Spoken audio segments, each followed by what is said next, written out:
Good morning. Welcome to Cat and Callie Live. I am Lady Catherine, and my co-host is Callie Crawford. We will be your hosts this morning. Today's topic is medium readings.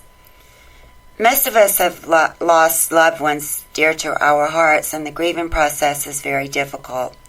I know for myself, losing my sister 11 years ago at the age of 33 was the most difficult experience of my life so far.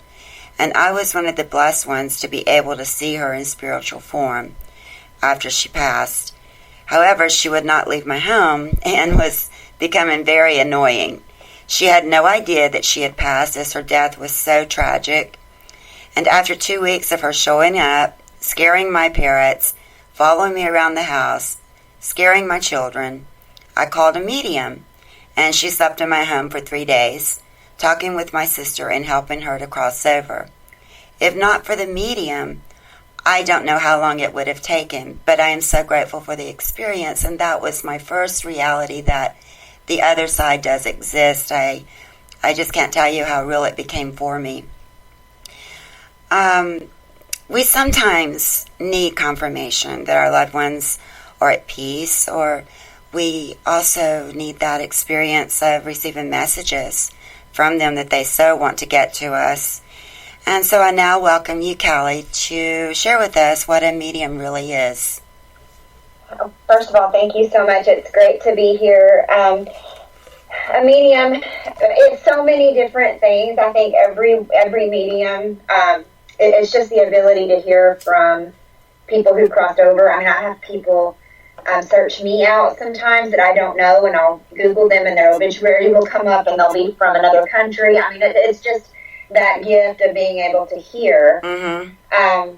It's like they know that they can come to you. It's, spiritually they know. Mm-hmm. And my father passed away suddenly, and this is when that gift sort of started emerging in a stronger way. He passed away 9 years ago suddenly, went to take a nap and didn't wake up, and I started hearing very clearly from him. I just did not realize. I would think it was my mind, or it was, you just don't really want to believe it sometimes. Mm-hmm. And so anyway, obviously over the last few years I've honed that a little bit, and I'm able to connect with other people's departed relatives. And there is so much peace when knowing. I had one man who came to me. He sought me out. He came to me. He was worried about his daughter, and also he needed a friend in Venezuela to know that he had passed. And he would not leave. He would not. I mean, he would not go. He would not go to heaven. He was going to go to heaven, but he would not let go of this life. And so I worked with him. He let go. I have not heard from him again. He was. I confirmed through my guide that he went to heaven. He finally let go and went. And so I think I've learned a lot about the human condition and how strong our relationships are to the living and to our lives. Mm-hmm. And I mean, there's so much freedom for someone when they cross over to be able to walk towards, their eternity and not hold on and not be in turmoil over, people that they've left behind. So I don't know. I think everyone gets messages and sees things differently. Mine are pretty straight to the point, as far as what people say to me. But I have dealt with a lot of that, where, like your sister, where they did not want to let go Mm-hmm. of this life and this world. And sometimes, they can contact me, but sometimes it takes a relative wanting to talk to them to get to that point as well. So, but I feel like for me, it's so traumatic to lose someone, and it can hold you back for years. It can keep you down for years. And Yes. I think knowing early on, that they're okay, and get any last words said or anything they want to say to you out of the way, it helps you grieve, and it helps you mourn, and it helps you get on your feet quicker. Because the unknown is what we're all so afraid of, Yes. and they've done it. They've mastered it. They're in heaven, or they're, they're on the other side. And I think that piece for us is really what they're wanting to give. Yes. They know us like, well. It's almost like we made it, and death isn't so bad, and yes. They just want to get messages through, and and they become so simple. It's like some of it's so simple, like the man who, actually, this man, I looked at his Facebook, I saw his family. I was just amazed, really, that he sought me out to talk to me, but he was such a sweet man in life, and he was worried about the most simple things that a lot of people would have just ran to the gates. You know what I mean? Yes. so I really, truly believe that he would still be pacing. If he hadn't found you. And it's amazing that he found you. It's just absolutely amazing how medium gifts work. I don't have that gift. I have had random spirits show up at times, but it's not a gift that I have. And so I'm very, very grateful for the mediums out there and you, Callie, that work in this field and are able to bring peace to those who have lost loved ones. And, even with my sister having passed 11 years ago, there are times where I go right back into grief. It's 11 years, but there are times when I really miss her. Yes. And so if I didn't have that experience of being able to see her, and to be able to talk with her and have the medium come into my home to help her cross over, I may be wandering around, even as a psychic reader, wondering if she's okay, wondering where she is. And so I just really think that medium readings are such a blessing for all of us. And I just thank you, Callie, for being, one that can bring that enlightenment to us. Definitely. And on my readings, if anyone is interested in a mediumship reading, I take it so seriously. I'm very honest with you. If I can't connect or if they're not coming through for me, I will tell you. I will not, waste your time. And I think that everyone should have that, disclaimer. Yes. So I really do take your time, your money, your emotions seriously on this. To me, this is the most serious type of reading. It's even more serious than relationship readings. And this is something that to me is just such a huge thing. I want to definitely always get it right for you. So definitely I would love to see what we could do. Yes. And the one thing that I love about your readings is that you don't really ask for a lot of information. You're just there and you allow the spirit to come through. And then you're the one who offers the information for the client. And I can't explain to you how real that would make it for me if I were going to you as a medium. Because you're not asking for all this information ahead of time. And that, I just want to put that out there. In fact, I've had readings where I've been doing, like a relationship reading, and all of a sudden someone will come through for the person, and they're interrupted, they're literally hijacking their relationship reading. I'm not even thinking about contacting them. And so I'm like, okay. But, you have to give, it's my duty to give the messages to the client, even in those cases. So it was just funny. It was this one girl's father-in-law, and he was kind of apologizing to her. He wasn't very nice to her in life. And so anyway, it just kind of came out. So sometimes they're just waiting for you to talk to a portal to them, or a conduit to them, and they're going to get to you somehow, one way or another. So it's pretty fascinating. That is fascinating. Callie, in your experience in helping a soul cross over, is there a white light that they gravitate towards? How does that really work?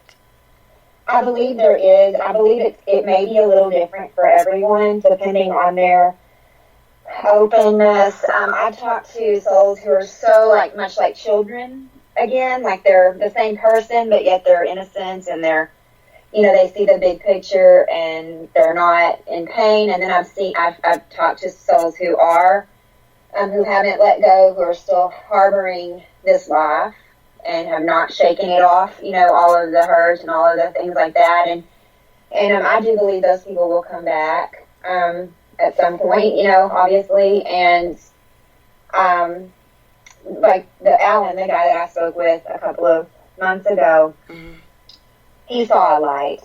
he knew where he was. He had an option to go on or stay and try to wait, to talk to somebody. And so the option is there. I think it's there for everyone. I think some people are just so stubborn. And, you wonder how that can be, but that just tells you, again, the love, and the stubbornness we all have. I think it kind of is a reflection of maybe their spiritual life in life and what they believed. I think it still can either limit or propel us in death. It's interesting that you said that about stubbornness, because the medium said to my sister, she said, "You're one stubborn spirit." And she said, "You have no idea." She just did not want to go. And I'm sure that it had a lot to do with her belief system in life, and probably that fear of not making it to heaven or whatever the case may be. But that's interesting. So thank you for sharing that. I was going to ask you, too, what else can you give us to help anyone in the grieving process?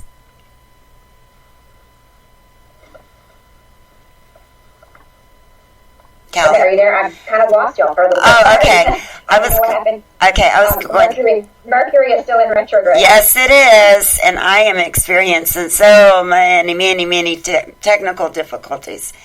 I was going to ask you, is there anything else that you can offer us that would help in the grieving process? Because we know that there is no set time limit for grief. Yes, there is not. And so many departed, I think it would be helpful if you're grieving to know that they're still around and that you will see them again. This life seems like an eternity, you know what I mean? But really it is truly, like the Bible says, it's a vapor. Yes. And they know the big picture. To them, to the departed, time is so different. It is like literally like a blink of an eye for them when you arrive. So what may be years for us is not, time does not really have the same, meaning to them. They know the big picture. And so that brought me a lot of peace, that my dad wasn't in pain like I was. Also to know that when you shut your eyes and it's your time, you're going to be okay, you know? And so I do think in all of our readings, as much healing as you can get done in this life, and as much prayer and devotion to your spiritual growth that you can do in this life, the more prepared you are to fly free, Mm-hmm. So I highly suggest the Akashics. I highly suggest, learning to pray, meditate daily. All of those things can help you when grieving and when it's your time to go. Because we do have weights on us in this life. And I believe that it's intended for them to be, the shackles to be taken off when we do cross over. But that's up to us, and that's up to the spiritual work we do in our life. That's my opinion. And, but I've talked to some of the most spiritual people that have not let go. I mean, and that's just, there's no clear-cut answer on that. But I do know that everything is everyone that I've talked to has been okay. they're not in pain or misery, you know what I mean? Like what we've been taught. Yes. So, I do suggest that, the grieving process, you take your own time, but you do have to live, and you do have to continue your life, and you have to do that. They're watching you. They don't want you to wallow in it for 10 years. They want you up on your feet, and because they know they're going to see you again. Yes. And they know that you're going to be okay. And they don't have that same fear of, where are they? They know exactly where you are. That's right. So I also always say this. When you lose somebody that you love and you're so sad. When I lost my dad, that sadness, I actually appreciated it because that was the price of having him. I wouldn't have traded having him even for the short time that I did. That grief, that pain, that is the price of loving someone. Mm-hmm. And how horrible would it have been if we hadn't have loved them and hadn't had them in our lives. So that grief is also a badge of honor that we got to have them in the first place, that they were in our lives and that we got to love them so deeply. And if you didn't have it, I mean, what kind of person, you know what I mean? Like, what would it be? It wouldn't mean as much. So, that grief is the price of love. And I firmly believe that. And it's worth every penny if you had, if you love the person. So, definitely know there's a whole other world and that we're all connected still. It's not, that's why you still feel so much for the person. We're all still connected. That's and beautiful. Oftentimes people that don't know they have the gift, things will move around their house, or they'll hear, listen to those voices. I know a week after someone passes, you hear their voice, you hear comments from them, and you think, oh, I'm just grieving. No, you're really actually hearing them, probably, most likely, because they're very fresh and their signal is very strong. So don't discount that. Yes, don't discount that. And what you just said about the grieving process and having the experience of loving them is just beautiful and so true, Callie. Thank you for that. If anyone wants a medium reading, you may contact Callie Crawford at www.loveandlightwithmagicwinds.com, and she will be able to help you speak with your loved ones. So definitely. Thank you for that. And Callie, we have 2 free readings this morning. Yes. One is from Joanna. Hi, I'm a Capricorn, January 10th, and love named Chris. He's a Leo, August 12th. Want to know if Chris has decided if our relationship trajectory is friends or dating. Thank you so much. Okay, well, I pulled the cards for this one. Just a moment. Okay. I'm getting that it's sort of in a gray area at this time. I mean, it could go either way, but he has thought about a relationship with you, so that's not the issue. I feel he works very hard. I got the 8 of Pentacles on this. I feel like he may struggle a little bit with, getting out of what he's been doing all this time. The same patterns that he's had up until you. He's scared about juggling everything, all these emotions, the fear, just having another person in his life. But he has thought about it, and I do feel that you need to be patient with him. I think the fear of life changing, even if it's for the better. Some people are scared of that too. You know what I mean? So I feel like that's kind of what's going on. It's not a verbal thing. He's probably not going to be like, this is, he's a Leo too. So anyway, yes, but I'm a Leo, by the way, and so is Lady Catherine. Yes. So I do see a talk coming up about all of this, and I'm getting for you the Temperance card. 1, you need to have patience, like I said earlier, and 2, you need to temper what you say.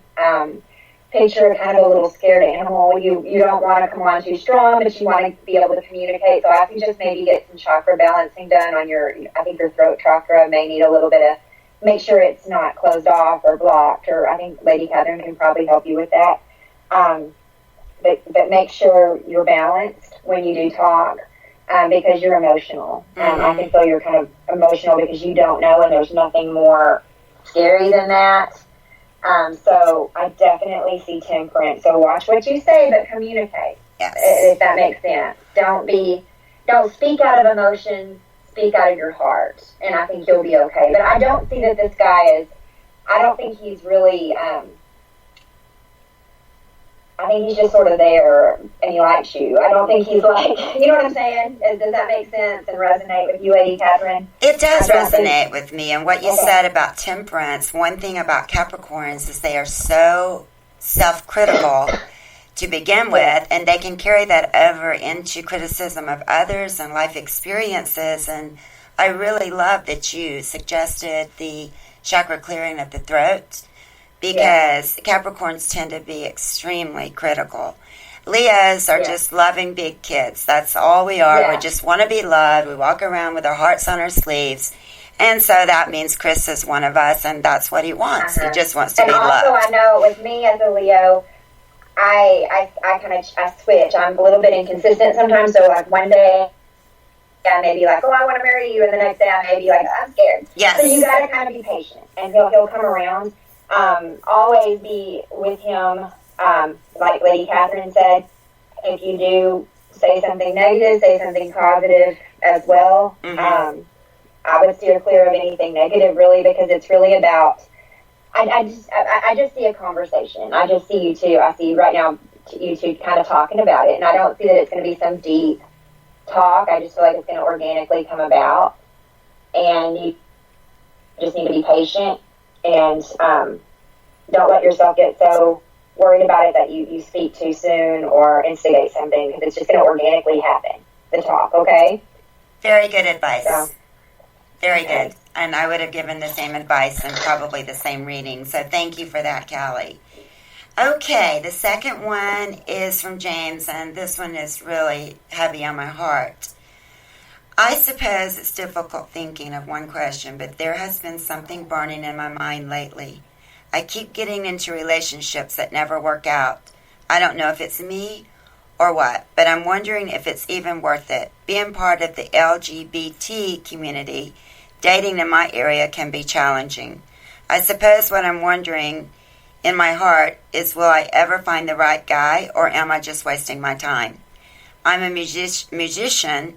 I want to have a career in that. I wonder if maybe it's a waste of time looking for the right guy when maybe that isn't destiny. Maybe I'm destined to be alone. Am I going to be alone, or am I going to find someone? Okay, James, I love you, first off. Yes. Yeah. I love you. So what I got in my cards, as Lady Catherine was reading, I don't know if you've heard this before, but I feel like you may be a little bit of an empath yourself. You feel things, you feel energy, you feel, and that's kind of where your musical gift comes from, and I'm sure you're really a good songwriter and music writer, because it's all the same thing, as far as like your emotions are being expressed there. So I feel like that's number one.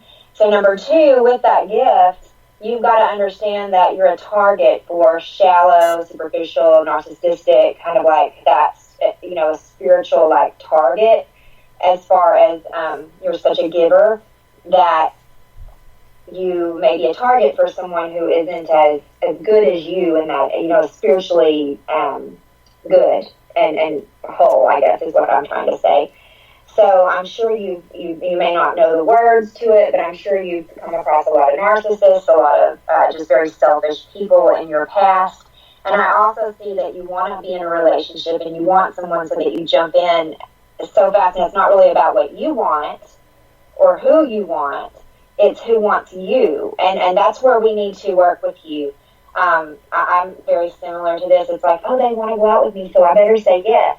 And then I end up getting in these 10-year relations, you know what I mean? They aren't good. So you gotta it's not about, I just really get that. You've always said yes to whoever wants you, and it's not ever long lasting because of that.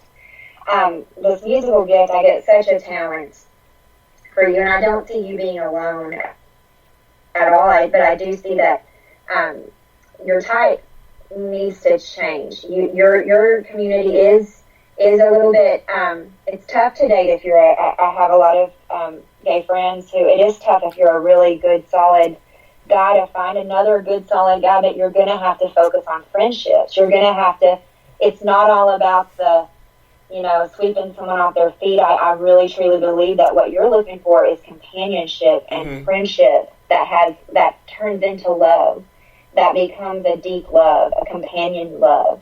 And that is something I think straight, gay, whatever, miss out on that. You can be deceived if you go off the initial crush or the initial sexual feelings or the initial just who you're attracted to. You can be blinded and deceived really quickly that way. So I even checked another way. I did the cards in another method, and I got both friends.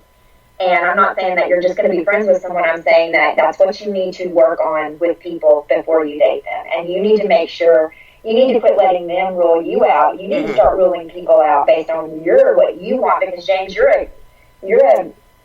don't feel like it, like your confidence has been kind of like hurt by these people, but you're a really good person. Yes. You're a really good catch. And you need to start being the Simon Cowell of your life, not the other way around. If you know who Simon Cowell is from American Idol. I think we all do. Yeah, you need to be like, that's a deal breaker. I would like for you, if you would like to work with Lady Catherine or I would like to actually kind of coach you in this and how to figure out even what you're wanting. And then when you meet someone that doesn't kind of line up with what you're wanting, we work on letting go and not being tempted. Because I'm telling you, James, I've gotten in a lot of really bad situations just based on, well, they want me. A lot of bad jobs, too. Like, oh, they want me, so yes. I better say yes. And that can just take your life completely off path. So we'd love to work with you and help you, like, get you on that. We can even do group. Me and Lady Catherine both could do a group thing where we could actually help you get your life on track where you're not being distracted by this or that. Yes. And you can actually get to where you want to go. So, James, keep it up. You're talented. You're so talented, and you're an empath. So you're going to feel this way a little bit, but we can help you manage that and live with that and be authentic in that. Because right now you don't understand that gift, so you're just sort of all over the place, kind of taking what people give you. When I don't want you to do that anymore. Right. Okay. Wonderful reading. I hope that resonates. Beautiful reading, and I'm sure that it will resonate. And it's interesting that you used the example of Simon. I don't know if you have seen that YouTube about the marriage when he marries himself. No. It's hysterical. And I think that's the idea that Callie's trying to get across to you, James. It has to be actually a marriage to self first and loving self first, and then the rest of it's going to come. Yeah. And Callie loving yourself, and also it's weird. I saw Simon sitting there, and you're a musician too, so I see success for you in all areas. But yeah, yourself is one, but also just don't take everything you're offered. Right. Because I've done that. I've been there. I'm on the right track. And I mean, I'm 41. You're probably younger than me. But in my 20s, it's like whatever wanted me, yes. And then I would get hurt. Me too. I did it too. So call us, James. Yes, please do. Get in touch with Callie. That was I really feel that you need to be working with Callie. She pinpointed it very well. Thank you, Callie. Okay, I just want to thank everyone for listening. Callie, would you like to take us out? Yes, thank you, guys.